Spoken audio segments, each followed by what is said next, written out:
So you want to know how ads work on YouTube and how much it'll pay to make videos? Good, me too. I feel like they change the rules every single week. And also, as a side note, even though you watched an ad before this video, it doesn't necessarily mean I got paid anything for that. More details explained soon.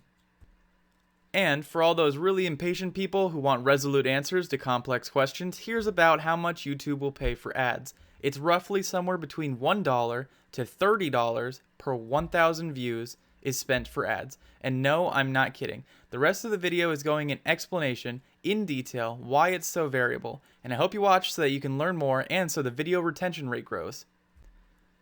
But anyways, I'll tell you what I know and what I get as of today, so that'll be a good start. Step number 1 to making money on YouTube is you need to make videos. And I've got 2 right here, and as you can see by my posting schedule, I keep forgetting step number 1. But that's okay, let's move on.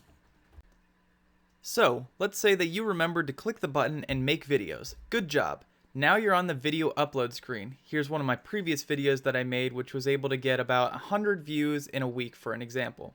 Up at the top you have details, monetization, video elements, checks, and visibility.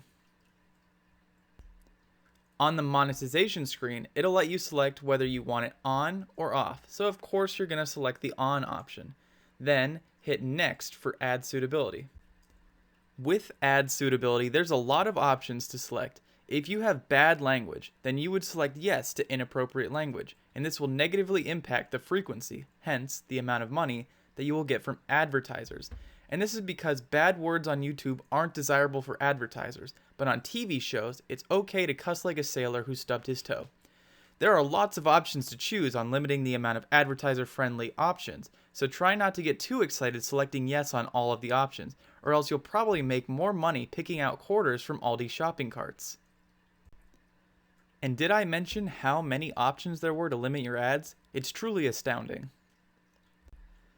Here's what clicking inside one of those boxes looks like. For shocking context, you can select the top option if it's educational or censored. Then it's safe for ads, like dissecting a frog, or something like that I guess. I'm not sure. That might be flagged even though it's educational, to be honest. If you make your entire channel on educational dissection videos, don't blame me if YouTube changes the rules next week and delists all of your videos. If you select the bottom option, it'll show you that you will get limited ads, meaning less advertisers, meaning less money for the video overall. When making videos on YouTube, it's important to remember 3 key elements: the audience, video metadata, and being advertiser friendly. We just talked about selecting options to be advertiser friendly, so now let's talk about you. Yes, specifically you watching this video, not the other people watching. What is it about you that is so important for making YouTube videos? Well, as you're aware, there are billions upon billions of hours worth of videos on this platform, and that means that which ones get shown and selected is very important. This selection method is heavily influenced by you, the viewer. Yes, right now you've made it a few minutes into the video. That means that the watch time of this video is increasing. Additionally, you may have enjoyed the video and thought, wow, I should give this video a like since it's a good video. Maybe you thought it was so good that you wanted to leave a comment showing how intelligent you are and increase the engagement of this video.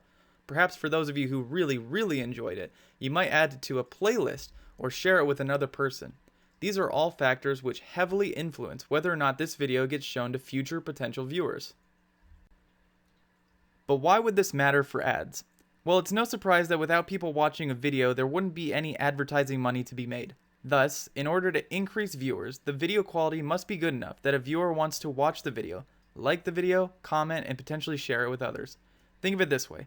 People like to say that it's YouTube which makes the algorithm determine whose video gets shown, but in reality, it's the viewers that determine what is a good and relevant video, and thus, YouTube will take that information and show it to other people based on what the viewers think.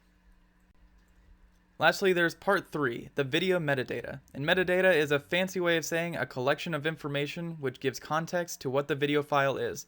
And this is used to help search engines, yes, like Google, determine whether or not the video you're looking for is relevant to what you searched. Metadata can include all of these things and more. All of this metadata is important to help you find the perfect video when you search for cats in funny Halloween costumes. So perfect. Now that we explained the 3 key elements for video creation, now we can talk about how YouTube pays and how payment for ads happen. Instead of a tale of 2 cities, I'll make a tale of 2 companies. Company A is a sugary drink company. Company B is a golfing company. If you are Company A, your product can generally apply to everyone who watches videos on YouTube. That includes kids, teens, adults, and grandparents. It can also apply to basically any topic: sports, relaxing, happy moments, and so on. This means that you have a wide range of advertising that you can cast your net on for videos, because you are notably less picky than other advertisers. This gives Company A much, much, much lower price for ads being run on YouTube, and thus the money that a content creator would get with ads. Now compare this to Company B. Golfing equipment would be a much more selective range of videos. Sure, you could advertise golfing equipment on science or cooking channels or cat videos, but would that really make sense? It seems like an inefficient use of advertising money. Company B would instead want to run ads on sports videos, specifically on higher income viewers who are more likely to play golf. However, this more niche advertising means that there is much less advertising opportunity, and this means that Company B is going to get a run for its money.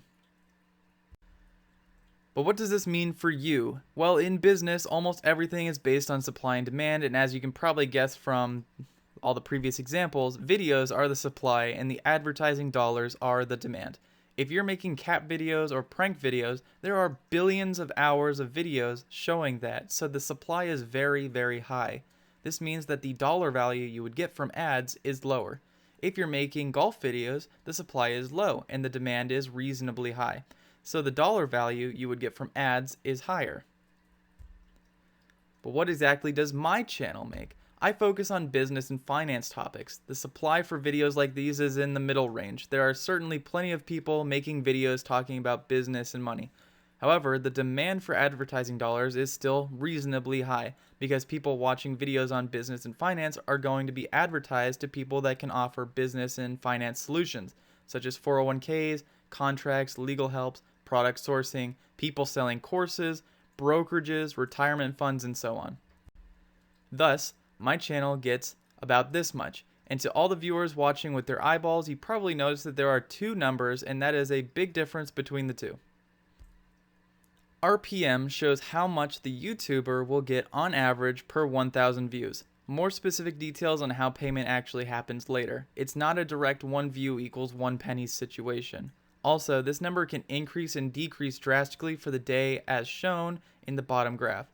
The playback CPM is how much advertisers are paying for a monetized playback. And yes, I said a monetized playback, which means that there would be a non-monetized playback as well. And this is where it gets a little bit more complicated when talking about ads on YouTube.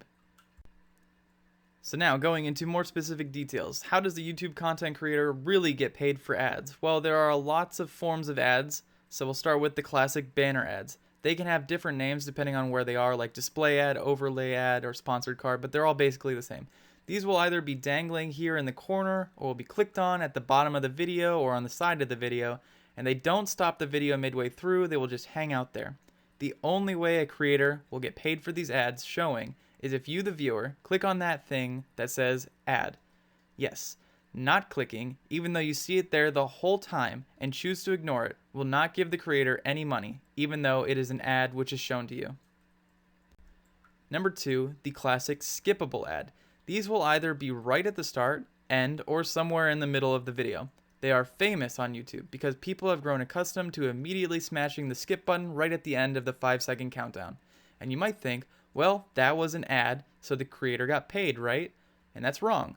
It's only if 1, you click on the ad, 2, watch the whole ad, or optionally 3, watch at least 30 seconds, and that's for ones that are longer than 30 seconds.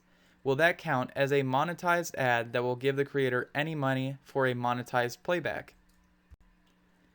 And lastly, the unskippable ads. While you are in the middle of watching your cat video wondering if Snuffles was ever going to catch the red dot, it shows up. With unskippable ads, it's very similar to skippable ads. The whole ad is watched, the ad is clicked on, or at least 30 seconds were watched. And so, Getting upset at the ad and leaving the Snuffles video before the end of it meant that the creator did not get paid for the monetized playback of the unskippable ad. However, if you watched the whole ad, the ad was clicked on, or at least 30 seconds were watched, then the creator did get paid for a monetized playback. And as a side note on ads, don't think that YouTube is filtering any of these for quality or legitimacy. Here's an example of a questionable ad that I saw recently that tells you can get lots of money answering survey questions that, in reality, are just scraping you for your personal data or potentially, in some cases, login information. It's honestly very sad that one of the biggest companies in the world allows things like this on their platform. And although I just explained the types of monetized playbacks which give content creator ad revenue, it's worth mentioning, like I did at the start of the video, that things on YouTube change all the time, and it's very likely that something will change in the future to shake everything up again. Anyways, I hope this video was helpful and valuable to the people who watch it all the way to the end. Most people aren't patient like you making it all the way back here, so give yourself a pat on the back for being awesome. And if you like business and finance, then subscribe so you can get other cool videos talking about investing. Thanks so much for watching, and I hope to see you on the next episode.